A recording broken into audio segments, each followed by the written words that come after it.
Okay, I think we can get started. So it's a great pleasure to introduce Harold Koenigsberg to this forum. And as you all know, Harold is a professor at the department, and he's the director of the Personality Disorder Research Program here at Mount Sinai. He's been involved in personality disorders for decades of research. He's got publications on neurobiology, phenomenology, treatment of all sorts of personality disorders, borderline, avoidant, schizotypal. He's got 2 books on psychotherapeutic approaches to borderline, and he is a fellow of the American College of Neuropsychopharmacology, a distinguished life fellow of the American Psychiatric, the APA. I'm gonna start using acronyms now, so we all know what the American APA is. And he's been an advisor both to DSM-4 and DSM-5 task forces. He received the Gold Medal Award of the Association for Research in Personality Disorders. He's a Senior Investigator Award of the North American Society for the Study of Personality Disorders, and the Award for Achievement in the Field of Severe Personality Disorders at the Personality Disorder Institute. So just by the number of awards, I think everybody can appreciate that Harold has been and remains a leader in personality disorders, which, as you know, are complex and can be often hard to treat. And he's really driven not only the treatment side, but also the research side to give us a better understanding of the neurobiology of the disorder and possibly new and better ways of intervening. So Harold, thank you for joining us today. I look forward to your talk, and take it away. Thank you, Joe. Thanks for your generous introduction. So I'm going to talk about borderline personality disorder, and it's a disorder which, as you know, the hallmark features involve disturbances and often nuanced disturbances in interpersonal relationships. So extreme emotional reactivity to psychosocial events, an inability to sustain intimate relationships. So relationships kind of break down over time, and relationships oscillate from one extreme to the other. An unstable sense also of one's own identity, who one really is, and impulsive behavioral reactions to stresses.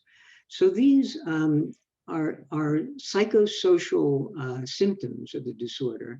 And originally, since they all seem to involve just how people related to other people, the belief was that these symptoms resulted from faulty learning of relating to other people, coming from early upbringing experiences and from life events.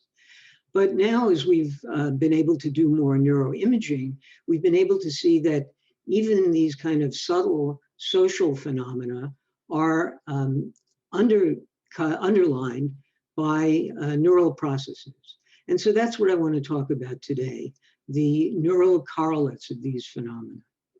So let me give you an outline of what I'm going to talk about.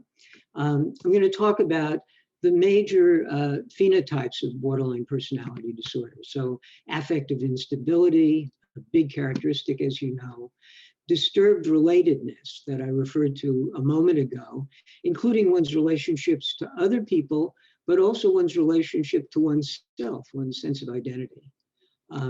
Impulsive aggression, and borderline patients engage in self-injury, even non-suicidal self-injurious behavior, and that may reflect something about what pain processing is like in borderline patients.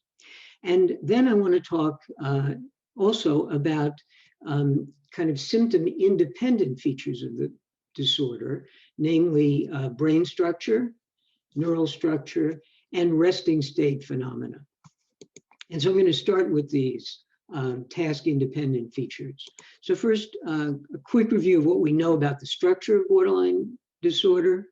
There have been consistent studies and meta-analyses showing that there's a decreased hippocampal volume in borderline patients, and it may be associated with early abuse or trauma. The findings of the amygdala actually are very varied, and so there's no consistent finding there. In terms of midline structures like the middle prefrontal cortex and the anterior cingulate, which we're going to be talking a lot about, and these structures are involved very much in self-referential activity, in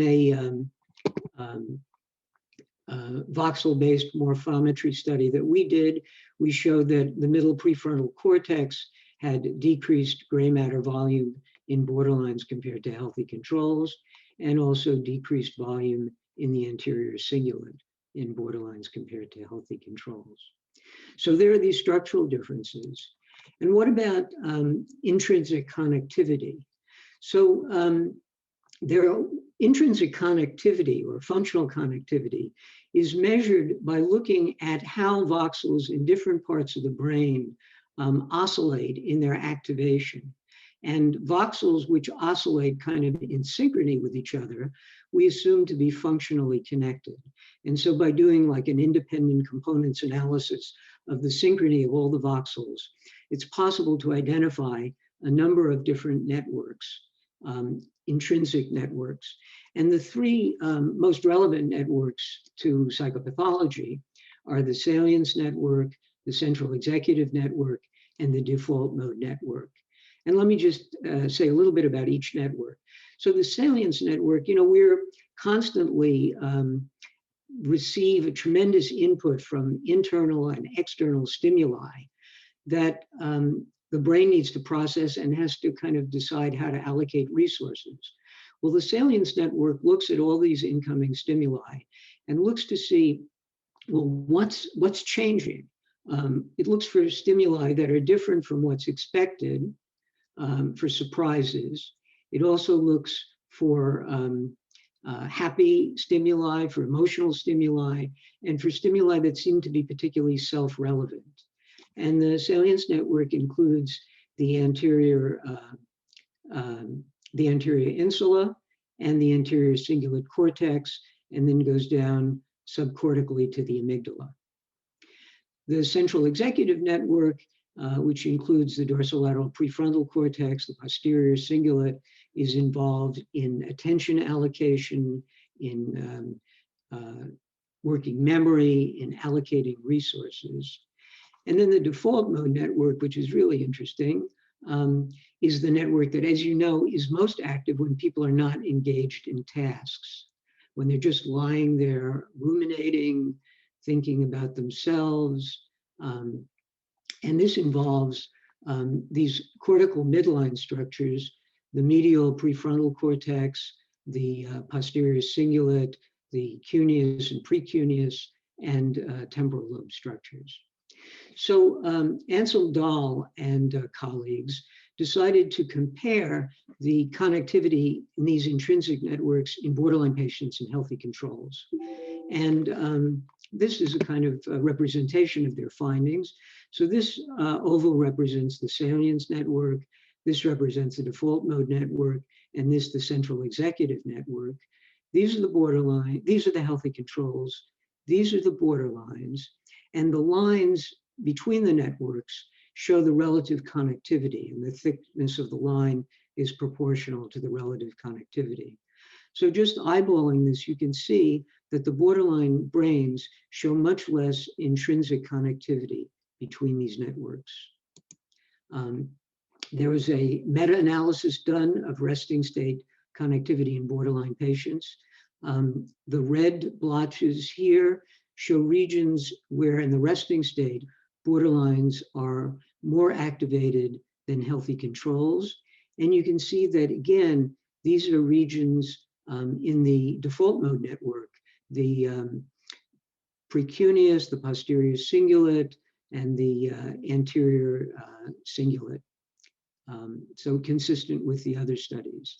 So there are clear differences in intrinsic connectivity. Now, let me talk about the specific borderline symptoms and what's going on. So first, affective instability, and that's something that we've been very interested in our group. And you could think about affective instability as arising either from an overexcitability of the limbic system, the amygdala, insula, and so forth, or a decreased ability of top-down regulation from prefrontal areas. And so let's look at both of those. The limbic reactivity has been known for quite some time. An early study coming out of Yale by Donegan's group looked at the amygdala, and these black bars represent amygdala activity in the borderlines, and the white bars in healthy controls.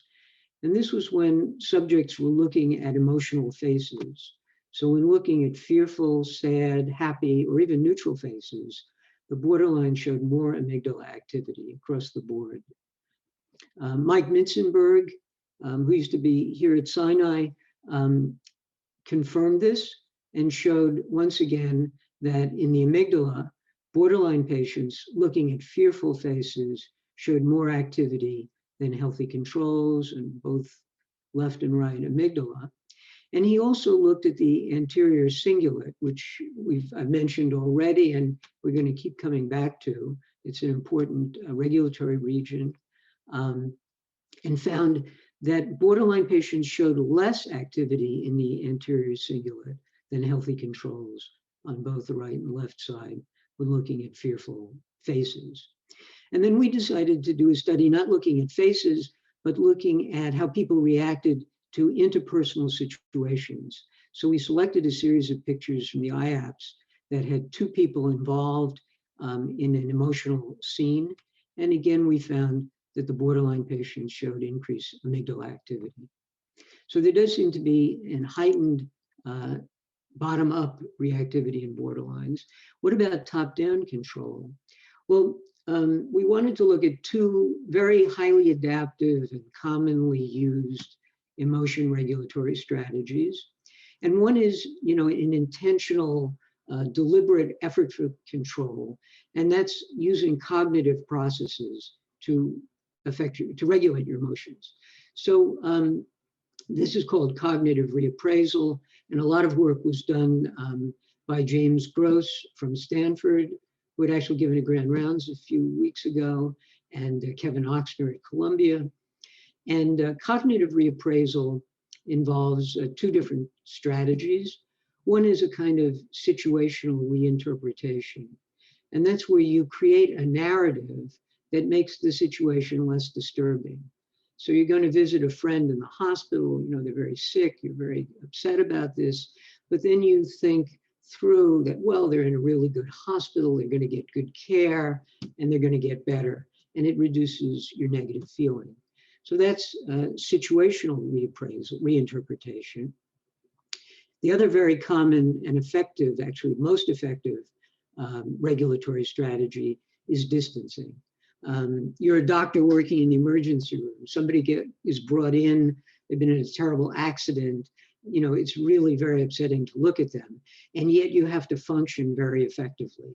So you assume a kind of clinical distance that allows you to keep your emotions under control. And people use this all the time by recasting an emotional scene in a kind of neutral, objective way. And we decided to look in particular at distancing, how borderline patients could use distancing, because clinically, those of you who work with borderline patients know that borderline patients kind of get over-involved with other people and seem to have some trouble, keeping an emotional distance. So we thought that would be a good thing to look at. And so I'm going to talk about that. And then I'm going to talk about another control process, which is an automatic kind of implicit process, and that's habituation.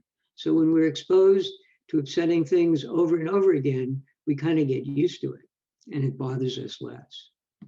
So let me talk about the first cognitive reappraisal by distancing. And first I wanted to say that we already know a good deal about what's going on in the brain when cognitive reappraisal is being done. So this is work from Kevin Oxner and others showing the regions that are involved in cognitive reappraisal in healthy subjects. And the important regions are the dorsolateral prefrontal cortex, the inferior parietal cortex, the dorsal anterior cingulate, the posterior prefrontal, and the ventrolateral prefrontal cortex. So I mention these areas so we can look at what's going on in borderline patients in these areas when they're reappraising. So this is the fMRI task that we used. We brought subjects in, we taught them what distancing was and had them practice it a little bit. And then we told them that we were going to have them in the scanner and show them some emotional pictures. And we were going to ask them to look at half of the pictures and just let themselves feel whatever they were going to feel. That was the look condition. And then to look at the other pictures when we instructed them to distance and use the distancing strategy. They would see the picture for 10 seconds, apply whichever strategy we asked them at the beginning to use, and then the picture would go off the screen and they would rate how negatively or positively they felt on a 1 to 5 scale. So let me show you what we found with borderline patients. We found that in the dorsal anterior cingulate, that borderline patients showed less activity of the DACC when reappraising compared to distancing compared to looking than the healthy controls. So if you unpack this region, the blue line represents the healthy controls, and you see when they go from look to distance, they increase the activity, but the borderline patients decrease the activity. Since this region is involved in a chain of regions that control the amygdala activity, you would expect the opposite. You'd expect that the healthies would downregulate the amygdala better than the borderlines. And so when we looked at the amygdala, that's what we found, that when distancing, the healthy controls decreased amygdala activity. The borderlines, if anything, didn't or increased it. So are there treatment implications about this? Since engagement in cognitive reappraisal seems to be impaired in borderline patients, can we teach borderline patients to more effectively reappraise? And so we did a study that looked at this, where we brought in subjects for 5 days. On the first day, we scanned them and did the same reappraisal task that I just showed you. And then on days 2, 3, 4, and 5, we had them come in on 2, 3, and 4 and practice the task over and over again on a laptop, practicing distancing. And our research coordinators sat with them, asked them to describe what they were doing, modeled and kind of helped shape their behavior. And then on the 5th day, we brought them back and had them practice and then scan again, and then actually had them come back 2 weeks later to just see the durability of the effect. And these practice days were separated just by 2 or 3 days. We did that for borderlines, we had a control condition, we did it for healthy controls. And let me show you some of the early findings of this study. So this is the behavioral ratings. The higher the score on this scale, the more negative the pictures are. And this is the ratings of the pictures after reappraising on day 1, practice day 2, 3, 4, day 5, and 2 weeks later. The top bar are the borderline patients. The bottom bar are the healthy controls. You see the borderlines start out rating these emotional pictures more negatively than the healthy controls. But over time, with the practice, they actually start to get to look very much like the healthy controls. So they seem to improve their ability to regulate their emotions. So what's going on in the brain? So we identified functionally a region based on differences in reappraise versus look, borderlines versus healthy controls, day 1 versus day 5. And let me show you the activity in this DLPFC region, which is one of the regions I showed you from Kevin Oxner's work with healthy controls that's involved in cognitive reappraisal. So this is the graph for the healthy controls on day 1. The green bar is the DLPFC activation when looking at neutral pictures. The red bar is when looking at negative pictures.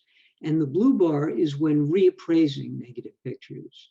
So as we expected, the healthy controls bring online the DLPFC when they're reappraising. What about borderline patients on day 1? Well, you see it's very different. the borderline patients are not bringing online the DLPFC when they're reappraising. But what about after 5 days of practice training? Well, here now the borderline picture looks much more like the healthy control picture on day 1, where borderlines are bringing online the DLPFC when reappraising. After a lot of practice, on day 5, the healthy controls actually show less activity in the reappraised condition. We think that's because with all the practice, they're just getting so efficient that they're not needing to activate this region as strongly. And then we wanted to look at correlates with behavioral events. So we looked at the association between the decrease in amygdala activity after training versus before training in borderlines. And we found that it correlated with a decrease in how negatively they experienced the pictures.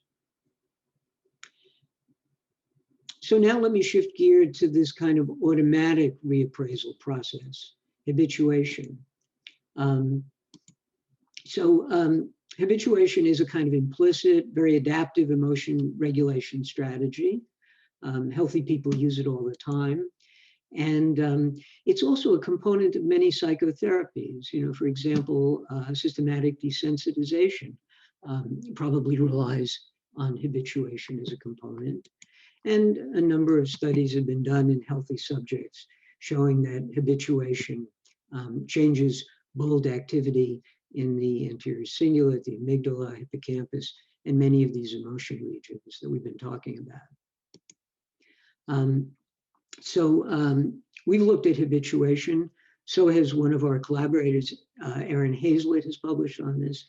Let me show you our fMRI task design. So we brought our subjects in and showed them a series of negative pictures. They would look at each picture for 4 seconds, and then they were asked to rate how negatively they experienced the picture. They'd see a sequence of pictures. But for some of the pictures, we showed a repeat of that picture at a constant time interval of 5 minutes, so that the repetitions didn't come at the end of the scan where people might be tired or there'd be drift. So they came throughout the scan. And let me show you what we found behaviorally. This shows how negatively pictures were rated when they were seen a second time compared to the first time. And this is in the healthy controls. And you see there is a significant difference that the pictures were rated less negative when they're seen a second time than the first time. And that wasn't the case in the borderline patients. In most of our work, we also used a psychopathological control group of avoidant personality disorder, which also didn't show that effect. And what's going on in the brain? Well, in the dorsal anterior cingulate cortex, you see that in the healthy controls, when they're looking at a picture that they've seen before, there's more DACC activity compared to looking at the novel pictures. But in the borderline patients, it's really, if anything, the reverse, where there's less DAC activity when looking at repeat pictures. In the avoidance, just for comparison, they're different, seem a little bit different from the borderlines in that there doesn't seem to be much change. Then, of course, we wanted to see whether or not this ability to habituate and to bring online the DACC was related to people's. I couldn't hear what you said. That's my watch talking to me. Was related to people's affective instability.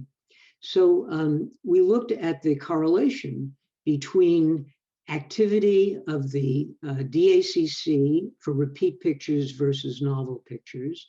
So as the activity of the DACC increases, people's level of affective instability, as measured by the affective lability scale, decreases. So it's consistent with our hypothesis for the borderline patients. Well, then we thought, well, gee, you know, we're just showing pictures 2 times. What about if we have people look at the same picture for 5 times and really push this habituation? What will we see? And then we thought, Also, why don't we look a few days later after people have habituated to see what the durability of this habituation is? And we were surprised, but so this is day 1, this is day 2, and this is the amygdala activity during the first, second, third, fourth, and fifth repetition of the pictures on day 1. The dark bar are the borderlines, the orange bar are the healthy controls, and the yellow bar are the avoidance. And you see that with these 5 repetitions, all the groups do habituate on day 1. Then when we brought the subjects back on day 2, we were actually surprised to see that the borderline patients showed this big jump up in activity. After they had habituated, now they came and they saw the same pictures again, and they showed much greater amygdala activity. And actually it stayed pretty great, even when they were re-exposed to the same stimulus over and over again. And again, to correlate that with behavioral measures, we found that the jump up in amygdala activity, the more there was a jump up in amygdala activity from day 1 to day 2, the more these people were affectively unstable. We then looked at the salience network, and this work was published a few years ago, and we found the same phenomena in the salience network, that this kind of jump up in activity. So let me move on. There's a lot to talk about, so I'm going to go quickly. With the impulsive aggression, I don't want to spend too much time on it. So I want to call your attention to a paper first authored by Antonia New in Biological Psychiatry in 2009, using PET imaging to look at activity when borderline patients were provoked. And she again found differences in the borderlines from the healthy controls in the orbital frontal cortex and in the amygdala. And it's a really important paper I invite you to look at. We've also looked at serotonin 2A receptor activity in impulsive patients, and are about to publish something using PET imaging looking at the serotonin transporter, which again is different in impulsive patients. But I want to move on to interpersonal relatedness, because I think I find this a really interesting area in understanding borderline patients. So the first thing is, and those of you who work clinically with borderline patients know this very well, that borderline patients have increased rejection sensitivity. So if they break up with a boyfriend or girlfriend, they really are just often just decimated by this, and it's tremendous impact on them. So this is an interesting imaging study to try to understand what's going on in the brain. And they used a task that could be used in the scanner called the cyberball task. And it turns out that people really experience this as rejection. So let me show you the task. There are these cartoon figures that the people see, and the subject has a hand and is able to throw a ball back and forth. So they think there are other people they're playing with, that there are other subjects, although of course it's just the computer that's programmed it. And so the ball gets tossed back and forth, and then it's tossed to the subject, and the subject throws it back, and it sort of goes around in a circle. But then at a certain point, the program is set up so that these two cartoon characters, or these two people, stop throwing the ball to the subject. They just toss it back and forth. And people really experience this as being rejected.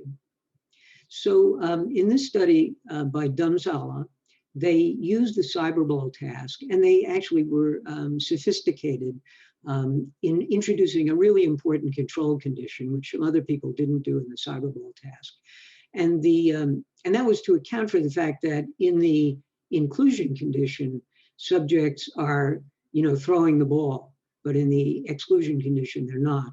So they put in a control condition where the ball also gets tossed to the subject, but the subject is told that there is a rule for tossing, that the ball always gets tossed to the person on your left, so that they're getting the ball and they're tossing it back and forth, but they know that this isn't at the discretion of the other two people. It's just following a rule. So let me show you what's going on in the brain. This is in the dorsal lateral prefrontal cortex. These are in different parts of the medial prefrontal cortex and the insula. And the dashed line shows what's going on in the healthy controls. So in the control condition, when the ball is just automatically getting tossed according to the rule, the healthy controls show relatively little activity in the DLPFC. But when they're included and they know that the ball is now getting tossed to them because the other players want to include them, the activity goes up. And then when they get excluded, the activity goes back down. But look at what's going on with the borderline patients.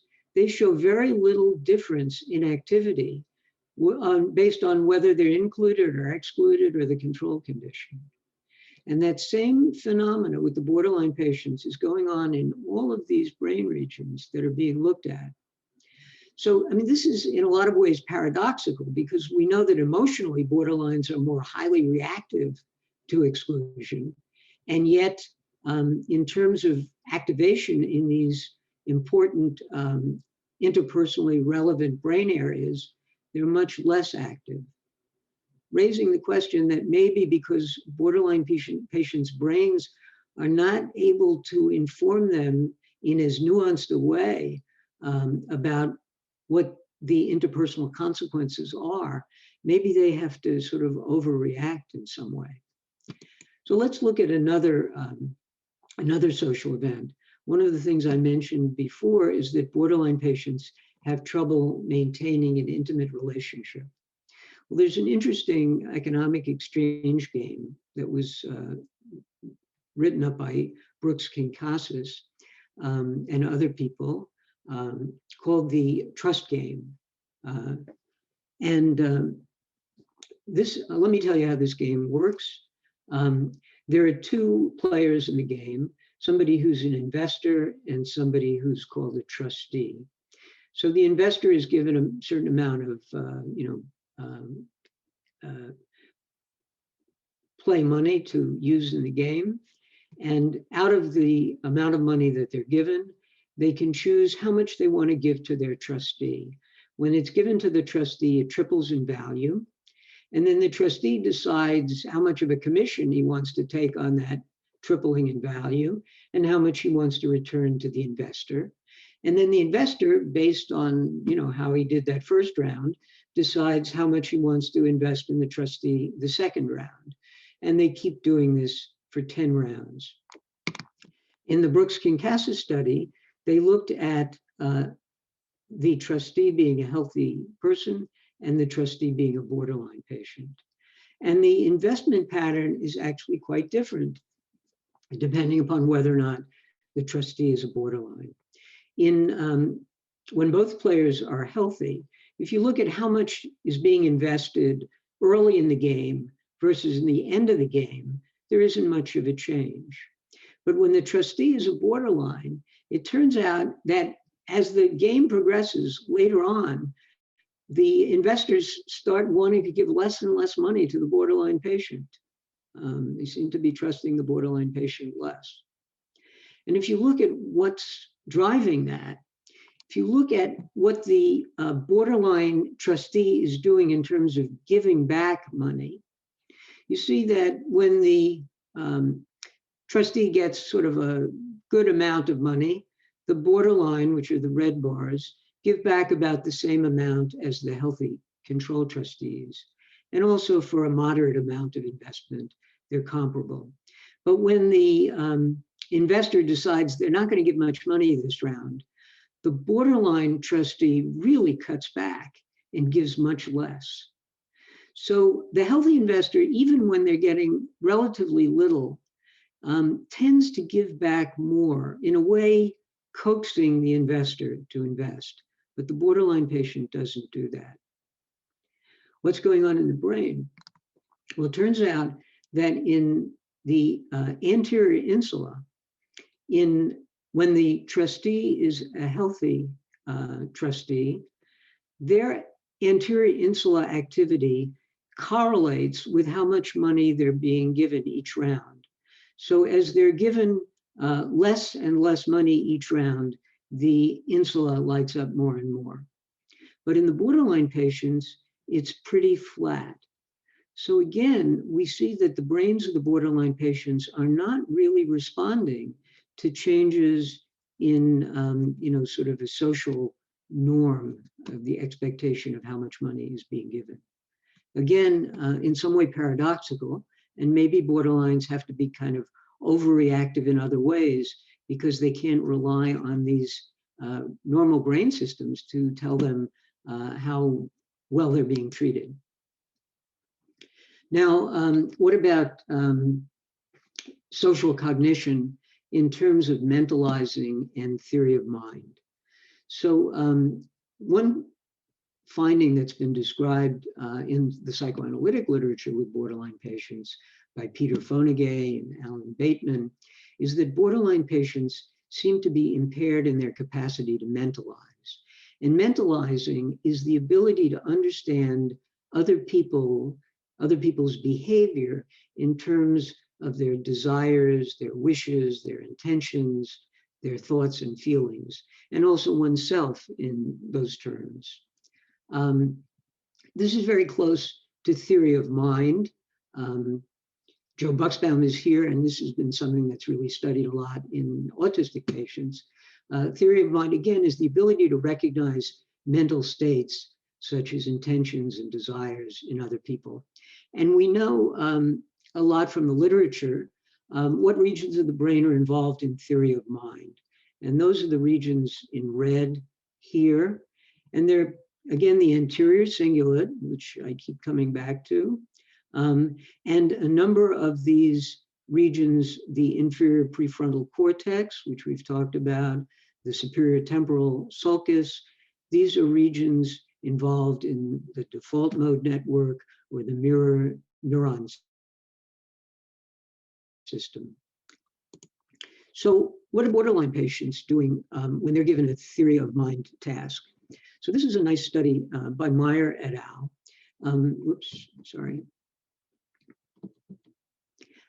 Where there are three conditions. Subjects are shown an emotional face, and they're asked to do an emotion task. Just to say they're shown a sentence, this person is angry, and they're asked to say yes or no. So they're asked to judge the emotion of the face. But then for the faces, they're also given a theory of mind task, where they're given a statement, this person is going to run away, and they have to say yes or no. So they have to make an assessment of intention. So that's the theory of mind task. And then there's a neutral task, not involving emotion, where they're just asked to specify the gender of the face. And they looked at three important regions: the amygdala, BA44, that I talked about before, is playing an important role in theory of mind, and the superior temporal sulcus, also playing an important role in theory of mind. So if you look at the amygdala, the light colored bars are the borderline activities, and the darker bars are the healthy controls.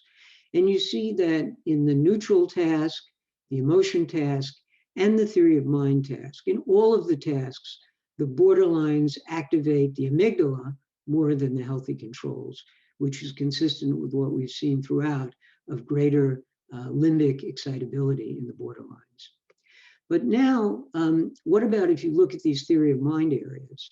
So in BA44, you see that in the neutral task, there isn't much difference in activity between the two groups. In the emotion task, there isn't much difference. But in the theory of mind task, the healthy subjects activate this area, as we would expect, but the borderlines don't. And the same for the superior temporal sulcus. The healthies activate and the borderlines don't. Again, sort of sluggish activity to social judgments in the borderline patients. This is an interesting experiment that I wanted to tell you about because I think it's really kind of cool. This is to look at how borderline people are responding to social feedback, right? This is obviously an important part of relationships. People give you feedback about how they think you're coming across, and how you deal with that is going to be important. So the task here is patients were brought in, and they were told that when they were in the scanner, they were going to get some feedback from another subject who is going to give them their impressions of what kind of a person the patient was. And what was this impression based upon? Well, all of the patients were interviewed by the researcher in front of a video camera. And the interview had 9 questions about the person and what they're interested in and their age and so forth. And then 3 more questions involving making moral judgments. And so there was this video of the borderline patient and the healthy controls talking about, these things about themselves. And then they were introduced to another person in the lab who actually was a fellow investigator, but they were told this was another subject. And they were told that this person was going to watch that videotape and then present the subjects with some words while they're in the scanner, giving them their impressions. And some of the words were negative words like arrogant, and some of the words were positive words like happy. Now, of course, this is a social psychology experiment, so there's a lot of deception involved, and there weren't really people giving feedback based on the pictures. All the subjects got the same series of negative and positive words. And they were asked to make a number of judgments. One is they were asked for each word that they were shown, how relevant, how applicable they thought that word was to them. And then they were asked to say how they felt about that word. The researchers also introduced an interesting control group because they thought that it might be that having a low self-esteem might be the major factor in how people responded to these kinds of feedback words. So they got a control group of people who were not borderline, who were actually healthy diagnostically, but who had low self-esteem, comparably low to the borderline patients. So this shows how the subjects rated how applicable these feedback words were to them. And the light colored bar here are the borderlines. This bar are the low self-esteem controls, and this bar are the healthy controls. And this is how appropriate, how true these words were. And this is for the negative words like arrogant. And you see that the borderlines actually say that these negative words are more true about themselves than the other 2 groups. They say that the positive words are less true about themselves than the other groups, even groups with comparable self-esteem. And then when asked how they feel when they get these negative words, the borderline patients feel worse than the healthy controls for the negative words, not much difference from positive words.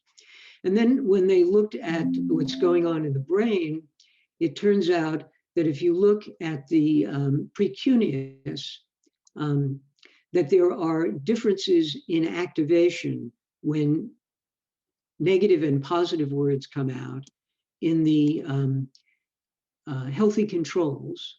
But in the borderline patients, there isn't much difference in this activity in this region.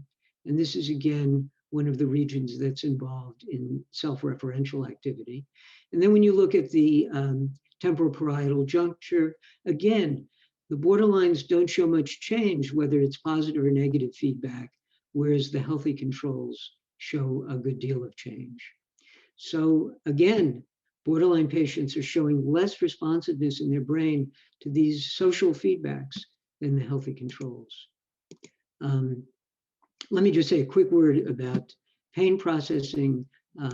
We know that borderline patients engage in self-injurious behavior often, and we know that borderline patients have a higher pain threshold, and there are a number of differences in regions that are activated. this is a very interesting study done by Reitz from Christian Schmal's group, where they actually looked at cutting.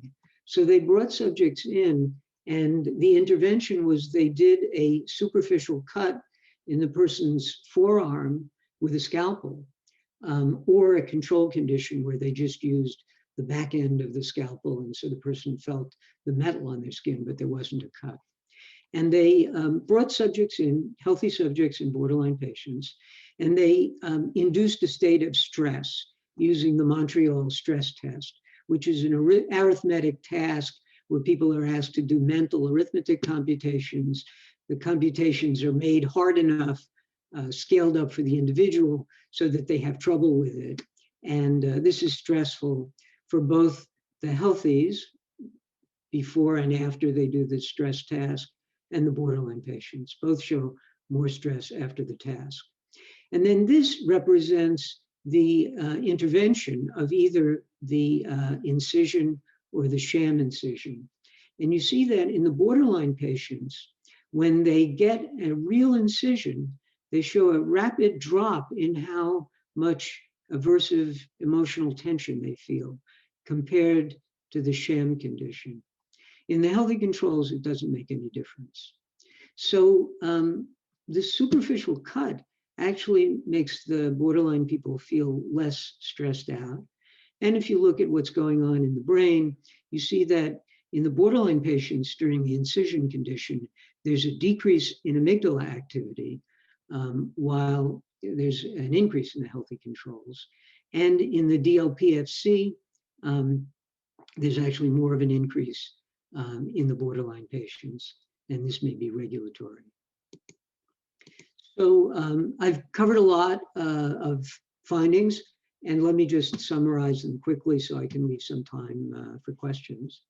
So in terms of structure, we see that there is decreased gray matter volume in the middle prefrontal cortex, the anterior cingulate, and the hippocampus. In terms of resting state connectivity, there's decreased connectivity between the default mode network, the central executive, and the salience networks. And within the default mode network, in these regions that are involved in self-referential activity, there's actually a heightened resting state activity.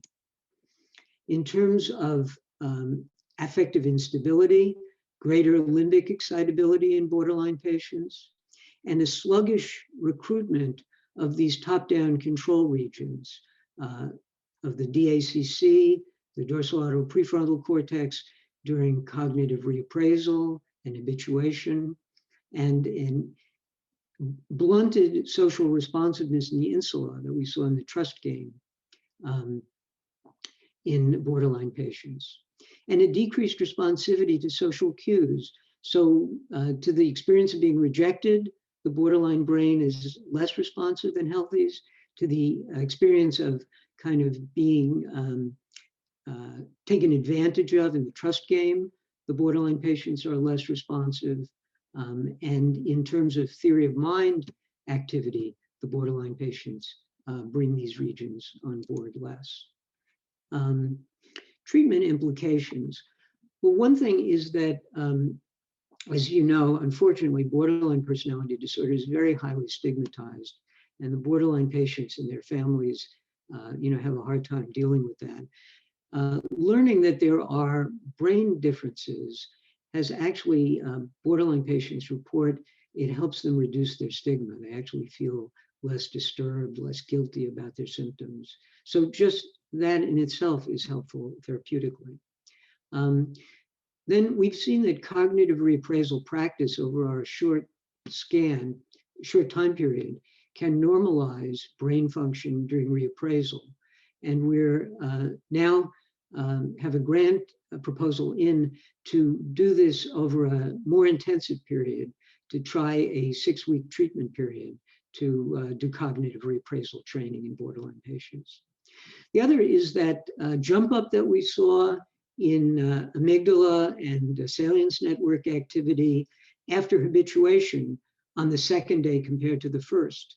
And that, during psychotherapy, one often revisits with the patient stressful interpersonal experiences to help the patient sort out what they're feeling, what they're going through, and to think about how they might process it.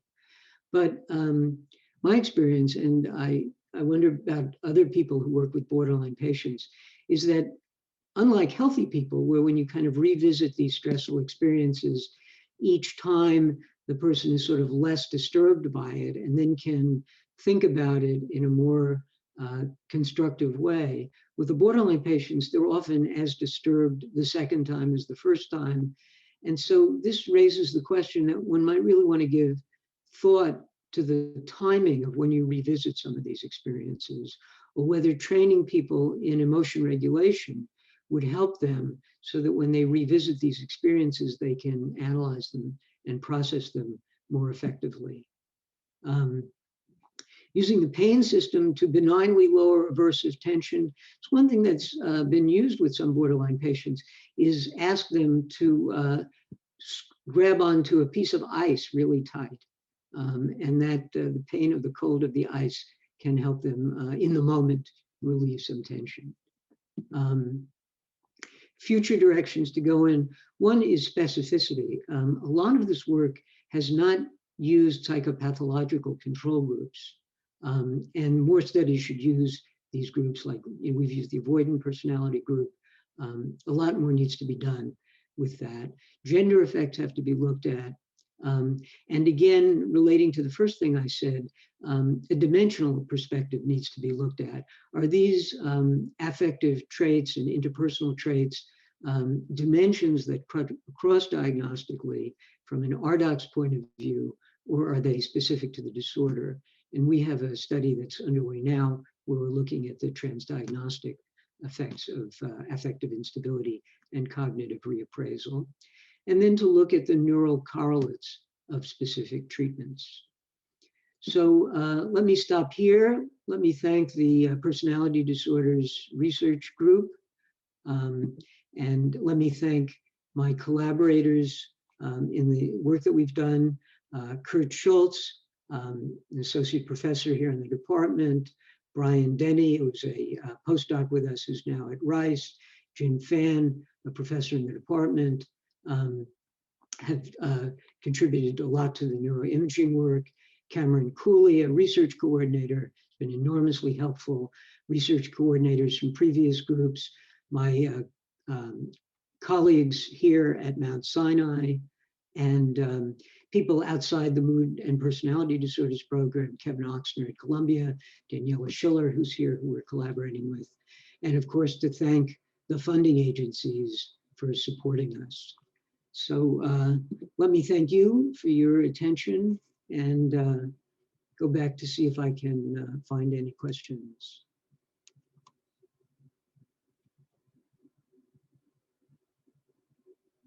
For a great talk.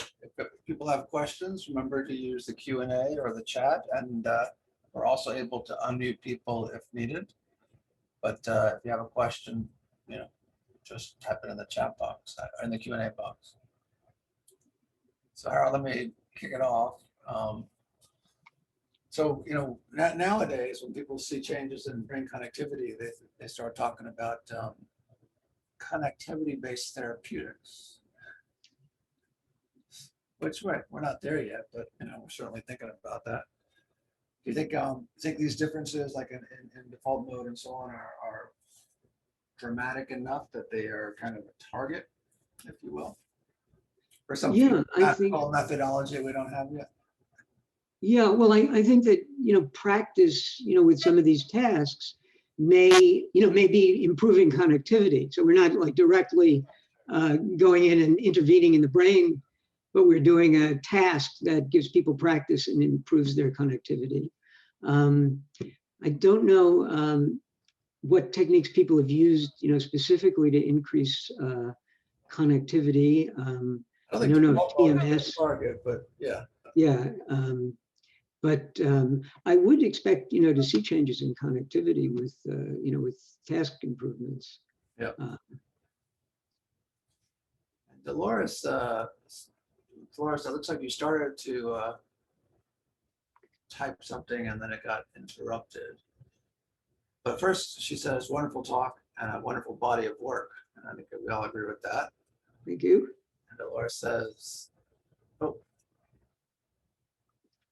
I spent a year training on Koenigsberg's unit and your work shows. Well, I worked with Koenigsberg before I came to Mount Sinai, so I learned a lot from him. And then came to Sinai when I wanted to get more into the brain, because this Larry Seaver was really one of the first people to study the neural correlates of personality disorder. And I came here to work with him, and he was a major pioneer. Yeah.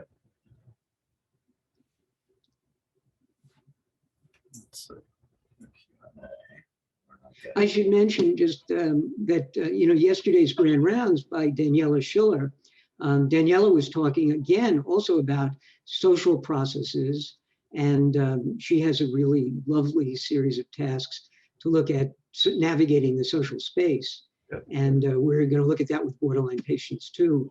And the early pilot work suggests there's a difference. So that's another really important avenue to look at in this. That's all the work, yours and yesterday's, very, very fascinating stuff. Well, looks like don't have any additional questions. And people tend to start leaving right about now. And we're also, I see we're at the top of the hour. That's why people, now I get it. Okay.